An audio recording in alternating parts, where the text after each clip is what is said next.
Around the world were stunned in November 1997 by the apparent suicide of Michael Hutchence, the lead singer of INXS. The Australian band had been one of the 80s leading live acts and a fixture on MTV. While their star had fallen in the U.S., they were still hot both at home and in Europe. The rise of INXS and its unexpected tragic fall is the subject of this edition of Rockumentary Remix. Ladies and gentlemen, would you welcome on stage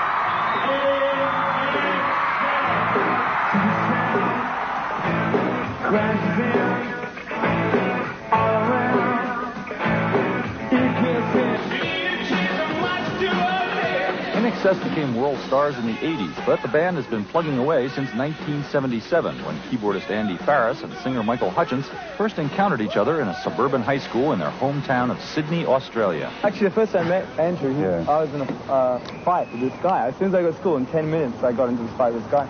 And Andrew, smart enough to know another guy who was about 4 foot taller than me, and stopped this fight, pulled me out of this fight, and so we got to know each other. It's like a movie. You know, so we got to be friends that way, and then he went to Los Angeles for a year, and we both did, I guess, a little bit of growing up. He came back, and we discovered we both had music as an interest. Their mutual musical enthusiasms led them to form a group, with a lineup that remains unchanged to this day. Andrew's brother Tim Farris on guitar, his other brother John Farris on drums, Gary Beers on bass, and Kirk Pengali alternating on second guitar and sax.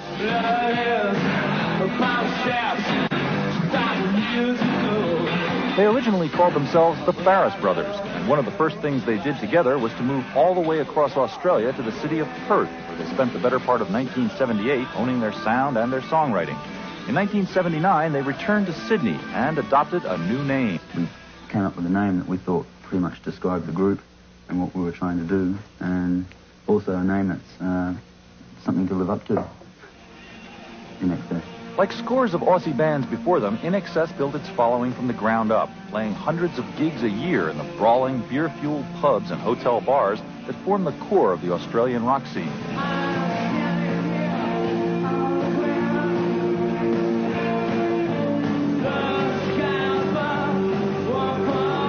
In May of 1980, INXS released its first single, a song called Simple Simon, backed with We Are the Vegetables. In October came the band's debut album, an indie label effort simply titled INXS, which spawned a hit single with Just Keep Walking.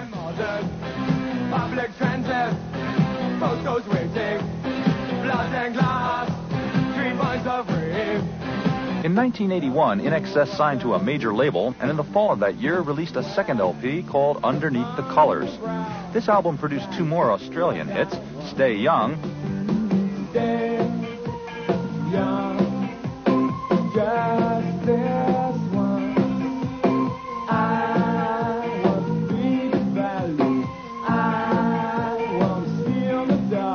and a cover of a vintage psychedelic-era tune called The Loved One, an old favorite that INXS would re-record for its Kick album in 1987.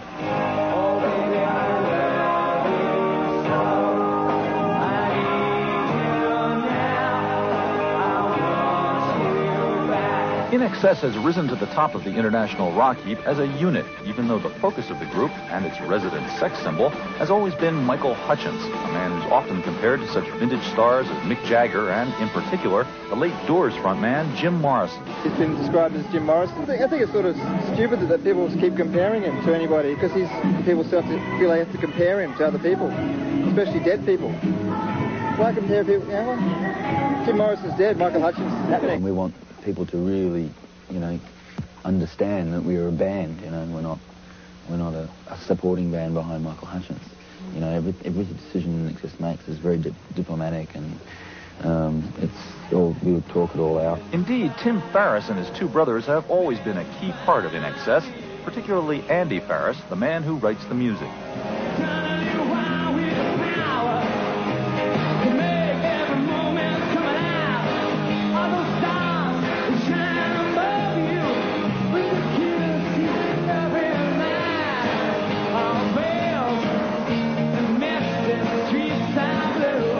Andrew's always, been there playing guitar, writing songs, and without that, there isn't a band for music for us to play.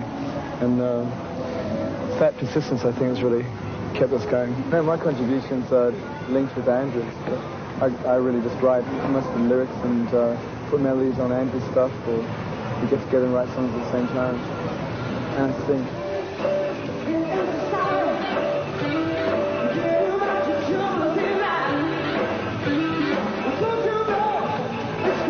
And then there are Tim and John Farris, who always have one musical ear trained on the dance floor.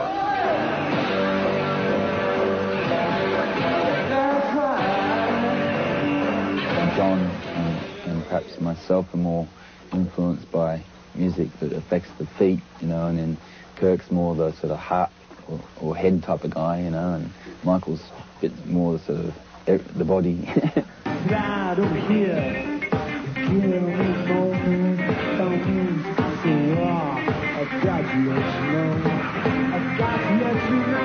I'm more or less the sort of pilot on stage, you know, counting songs in, making sure people are ready, you know.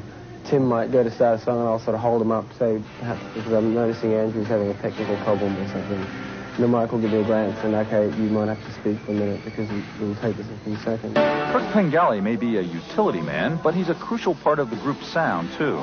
Gary Beers keeps the group's rhythms on target and also has a very distinct following of his own, as it turns out. Get the most girls. Hold on, wait a minute. Let's calculate it all week. That's it. There was 1, 2, 3, 4. I think Gary wins. Gary. Yeah. Giving rock a kick when the remix returns.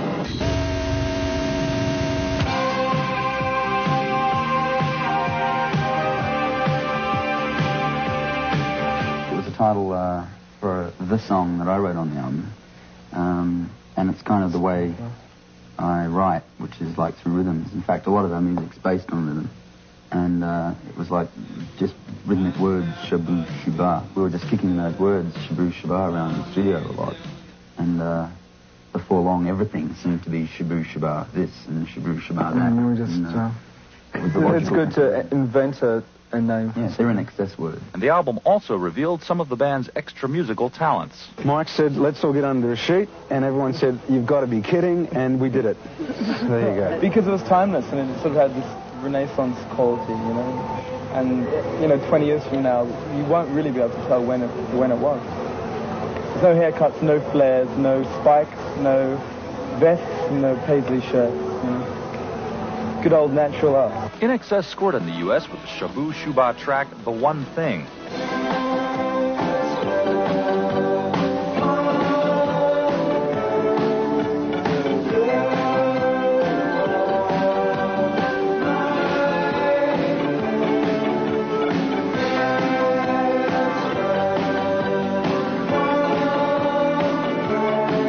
INXS went about conquering the States in much the same way they'd already conquered their homeland, by mounting marathon tours from coast to coast.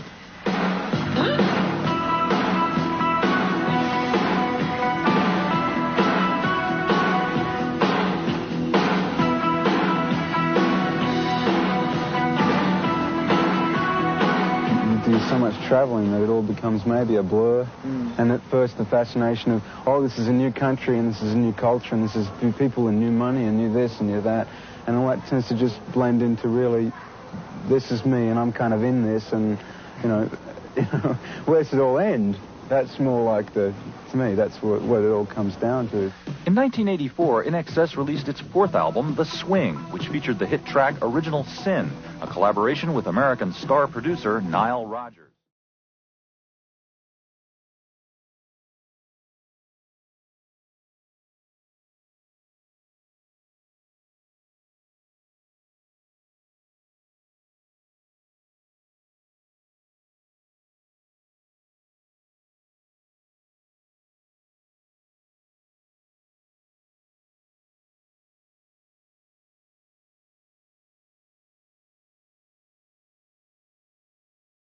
Dream on, white boy, dream on, black girl, to wake up to a brand new day. Niall came along, said, let's play, you know, let's do it, let's get the sound up and play.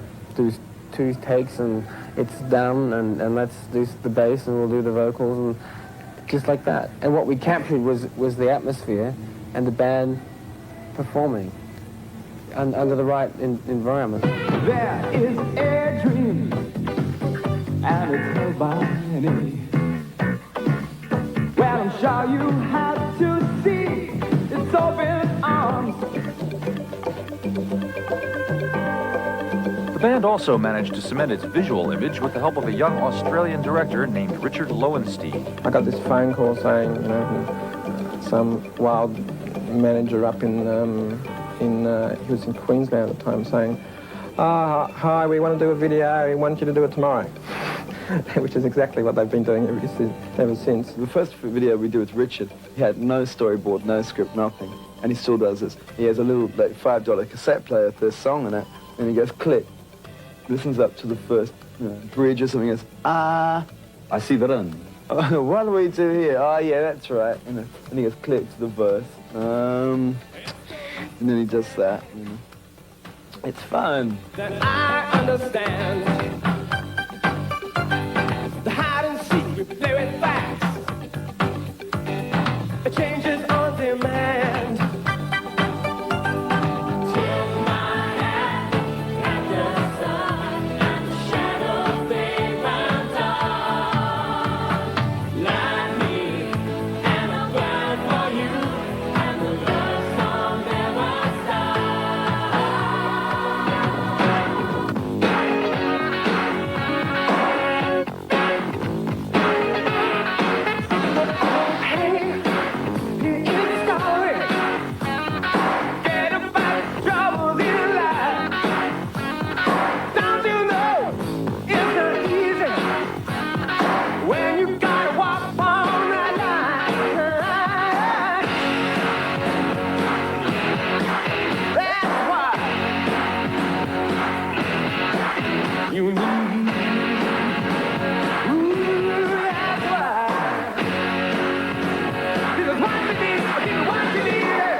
Then Michael Hutchence got bitten by the acting bug, although not for the first time. Hutchence made his film debut in 1986, playing a wasted rock singer in Lowenstein's Little Scene Underground film, Dogs in Space. The winner is...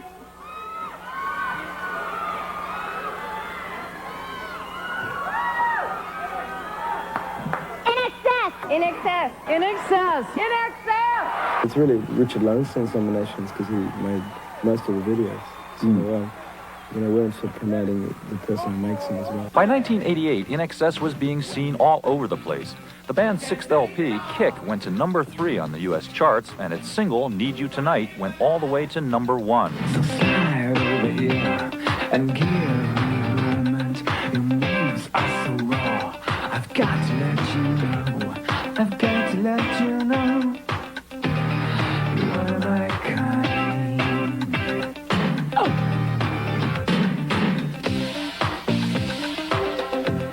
I need you tonight. The album was bolstered by a string of videos that the group shot, with Lowenstein, of course, in Czechoslovakia, of all places. We don't do narrative videos on the whole. I think maybe Never Tear Us Apart's about the closest to it. I was standing, you were there,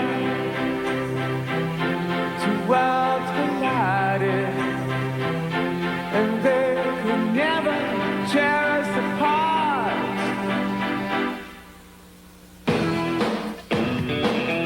Gotta hold on to you, sensation, you sensation right now.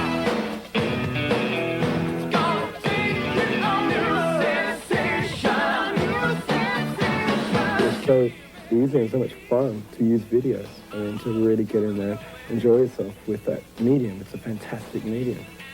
And don't be scared of it. Don't sort of think you can't do it and just leave it up to somebody with a suit on to put it together.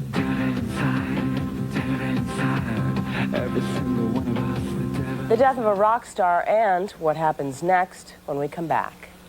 Then, now let's take a look at the remix update. After 13 years together, INXS are set to release the follow-up to their 1990 album X, which didn't quite have the kick of previous efforts. Welcome to Wherever You Are is the group's 7th album.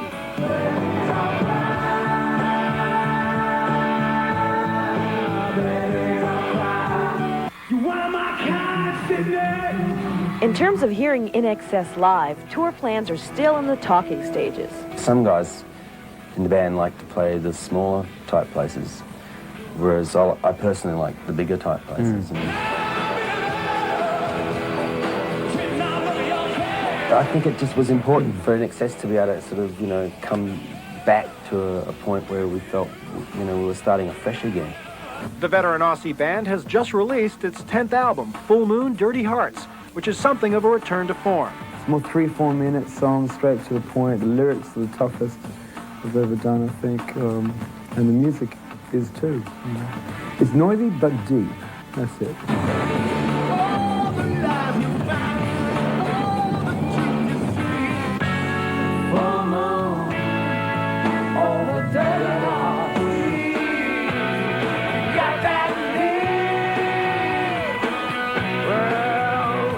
R&B icon Ray Charles also puts in an appearance on a cut called Please You've Got That. It's a good reach for him. He's never done anything like this. No, apparently he was saying in the car afterwards, I'm not going to roll him now. Yeah. Instead of making videos one at a time upon the release of each new single, INXS hired a handful of young Australian filmmakers to direct vignettes for each track, linking them all together in a long-form video.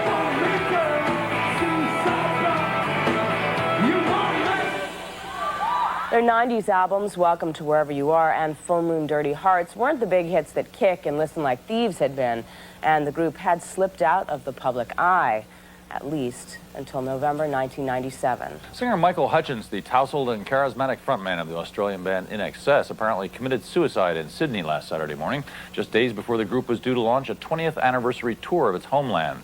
The band's late 80s hit-making days were behind it, and Hutchence, at the time of his death, was embroiled in a bitter child custody battle between his fiancée, Paula Yates, whom he'd planned to marry on the Pacific island of Bora Bora in January, and her ex-husband, Live Aid star Bob Geldof. But none of his friends recalled him being depressed, and by the time of his funeral in Sydney on Thursday, there was still no clue as to why he chose to end his life at the age of 37. We all have our wilderness years, whether it's drugs, alcohol, lack of fame, whatever.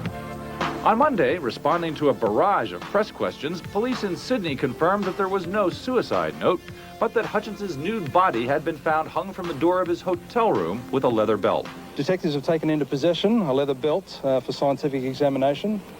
It would appear that there are no suspicious circumstances. Is there any sign of drug use or anything like that at the scene? Yes, there were a number of prescribed medications located at the scene.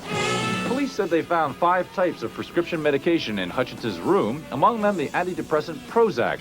In a recent MTV News interview, however, Hutchence had sounded at peace with himself and his band and their place in the world. I'm 37, you know, we're happy about that. We're proud to where we got to. Hopefully we're wise old smooth talking about. And earlier this year, an album called Elegantly Wasted, the group's first release in 4 years, came and went with little notice taken. Hutchence, who lived in London and was arrested there last spring on an opium possession charge, later dismissed, had returned to Sydney Tuesday night to rehearse with the rest of INXS for a planned 20th anniversary tour of Australia and for a charity concert that had been scheduled to take place this coming Monday. And just 24 hours before his death, Hutchence, with his longtime mates in INXS, had seemed not only happy, but almost playful. That's 2 firsts. In fact, can we do it again and mess it up a bit? Australian fans were shocked by this unexpected end for a star who'd risen up out of their midst to become the international personification of dance rock in the 1980s. I was standing. He'd open up to, you know, what had been going on in his life, and, you know, I mean, some of it's pretty jaw-dropping stuff. You know, but I still, you know, he still always seemed to have strength, you know, with it all. I can't be angry at Michael because if he did take his own life, then I feel that he was sick. I remember the day when we were at the rehearsal studio being told, you know, that Michael was dead. I remember my first reaction was just tremendous loss, not why. And I still feel that, and I will always feel that. And I think the why, a bit like anyone that I've lost that's close to me in my life, isn't tremendously important. It's the loss of the person that's actually important. But I would like to say that to all the people who've written so many wonderful and kind and beautiful poems and little stories and tributes, you know, you'd made Michael very proud, and it touches us all very deeply, and on behalf of him we thank you.